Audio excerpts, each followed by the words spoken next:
People always ask me when I knew I was transgender. They want to simplify my life into an easy-to-read timeline. A before and then after, a girl and then boy. But it's not that simple, because my gender has been a fluid dance of expression and identity my entire life, a blurred line of binary confusion. I cannot pinpoint my one specific queer epiphany. It's not like I went to bed one evening as a young girl in a Cinderella sleeping bag and then woke up the next morning as a horny, homosexual man, but God, wouldn't that be more interesting for you? And trust me, I get the curiosity. An individual's transgender progression must seem like fun.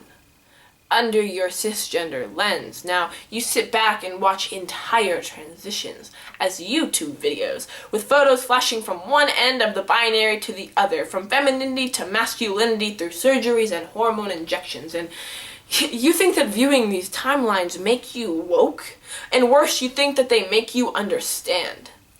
But you're missing the big picture, because transitions are not easy, because transitions don't happen in under 5 minutes, because some of us are not going to make it to the transition, and yet all you seem to care to talk about is just the transition. Because you don't see me at 3 a.m., unable to sleep because of the weight of my breasts on my chest, every day waiting for top surgery, like a lion in a dog crate you didn't see. How my hands shake as I self-inject testosterone into my stomach like I'll be doing once a week for the rest of my life.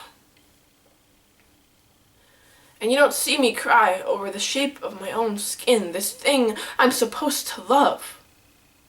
I preach about body positivity, but I can't look down in the shower. I turn the water on so hot that it scalds my skin, so maybe I can forget everything, like how my biggest fear is that this is gonna make me be alone forever. And that sometimes I still think death would be easier than all of this. And you don't even care about the blatantly obvious facts. 30% trans women incarceration rate, the 41% tied nooses, the 50% of us who will be raped or assaulted by our own partners. 1 in 12 women murdered, 1 in 8 trans women of color silently slaughtered and unreported.